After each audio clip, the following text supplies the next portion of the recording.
BJP. എന്ത് നയതന്ത്രമായിട്ട് മുന്നോട്ട് പോയാലും ഇത്തരം വിഷയങ്ങളിൽ ബി.ജെ.പിയുടെ നിലപാട് എന്താണ്, ബി.ജെ.പിയെ നിയന്ത്രിക്കുന്ന സംഘടനയുടെ അജണ്ട എന്താണ് എന്നുള്ളത് അറിയുന്നവർക്ക് ഇതൊരു അത്ഭുതമേ അല്ല.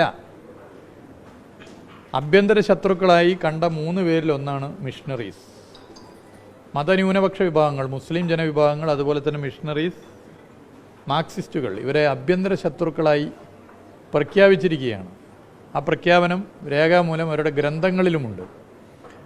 അതിൻ്റെ ഭാഗമായി ആ പ്രവർത്തനങ്ങൾ അവർ നടത്തുന്നു എന്നുള്ളതാണ്. അതിപ്പോൾ കേരളത്തിൽ അതിന് വേറൊരു മുഖം കൊടുക്കാൻ പോയിട്ടൊന്നും ഒരു കാര്യമില്ല. അതൊക്കെ ആളുകൾക്ക് മനസ്സിലാവുന്ന കാര്യമാണ്.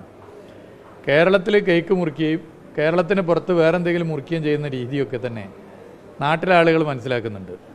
ഗ്രഹാം സ്റ്റെയിൻസ് ഇന്നും നമ്മുടെ മുമ്പിൽ ഓർമ്മയായി നിൽക്കുന്നുണ്ട്. അപ്പോൾ അത് പ്രഖ്യാപിത നിലപാടാണ്. ആ പ്രഖ്യാപിത നിലപാടായിട്ടാണ് അവർ പോകുന്നത്.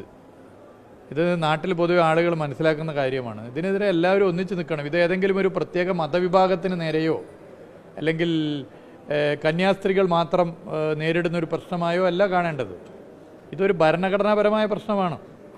നമ്മുടെ രാജ്യത്തിൻ്റെ ഭരണഘടന മുന്നോട്ട് വെക്കുന്ന ഏറ്റവും വലിയ ആശയത്തിന് ഏൽക്കുന്ന പോറലാണ്, ആ ആശയത്തിന് ഏൽക്കുന്ന അക്രമമാണ്. ആ നിലയിൽ സെക്യുലറിസത്തെ, മതനിരപേക്ഷതയെ മുറുകെ പിടിക്കാൻ ആഗ്രഹിക്കുന്ന രാജ്യത്തെ ഭൂരിപക്ഷം വരുന്ന ജനങ്ങളും ഇതിനെതിരാണ്, അതിലൊരു സംശയമില്ല. അപ്പോൾ അത്തരം പ്രക്ഷോഭങ്ങൾ ഉയർന്നു വരേണ്ടതുണ്ട്.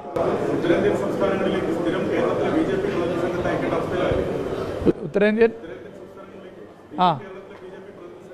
അതെ, ഇതിനായിട്ടിപ്പോൾ ആളുകളെ ഇതൊക്കെ എന്ന് പറഞ്ഞാൽ കണ്ണ് പൊടിയുടെ തട്ടിപ്പ് പരിപാടിയല്ലേ. പുള്ളിമാൻ്റെ പുള്ളി തേച്ച് മാറ്റി കളഞ്ഞാൽ പോവോ? ഇത് നേരത്തെ ഉള്ളത്, ഇപ്പോൾ 2 മലയാളി കന്യാസ്ത്രീകളായതുകൊണ്ടാണ് നമ്മൾ ചർച്ച ചെയ്തത്. ഈ പറയുന്ന സംസ്ഥാനങ്ങളിൽ ഒക്കെ തന്നെ കഴിഞ്ഞ കാലങ്ങളിൽ നടന്ന അക്രമങ്ങൾ, അതിൻ്റെ കണക്ക് എടുത്ത് പരിശോധിച്ചാൽ മതിയല്ലോ. ഉത്തരവാദിത്തപ്പെട്ട സംഘടന പുറത്തു വിട്ടിട്ടുണ്ടല്ലോ. ആ കണക്കിൽ ഇത് എണ്ണം വർദ്ധിച്ചുകൊണ്ടിരിക്കുകയാണ്. അപ്പോൾ കേരളത്തിലെ ബി.ജെ.പിയിൽ എല്ലാവരും ഈ അഭിപ്രായം പറയുന്നില്ല. കേരളത്തിലെ ബി.ജെ.പിയിലെ ഒരു വളരെ മൈനോറിറ്റി ആയിട്ടുള്ള കുറച്ച് ആളുകളാണ് കേക്ക് കൊടുക്കണം എന്നുള്ള അഭിപ്രായം പൊതുവെ പറയുന്നത്. ബാക്കിയുള്ളവരും പരസ്യമായി ഉത്തരേന്ത്യയിൽ നടക്കുന്നതിനൊക്കെ തന്നെ പിന്തുണക്കുന്നുണ്ട്. അതൊരു വസ്തുതയാണ്. അപ്പോൾ ഇവിടെ ആളുകളെ പറ്റിക്കാൻ വേണ്ടിയിട്ടുള്ള ഓരോ നിലപാടാണ് സ്വീകരിക്കുന്നത്. അതെ, അത് അറിഞ്ഞ ഉടനെ തന്നെ അടിയന്തരമായി അന്വേഷിക്കാൻ പൊതുമരാമത്ത് വിജിലൻസ് വിഭാഗത്തോട് പറഞ്ഞു. അടിയന്തരമായി അന്വേഷിച്ചൊരു പ്രത്യേക അധിക സമയമെടുക്കാതെ റിപ്പോർട്ട് തരണം എന്ന് പറഞ്ഞ് റിപ്പോർട്ട് കിട്ടിയിട്ടുണ്ട്. ഉടനെ തന്നെ റിപ്പോർട്ട് പരിശോധിച്ച് കാര്യങ്ങൾ നിലപാട് സ്വീകരിക്കും.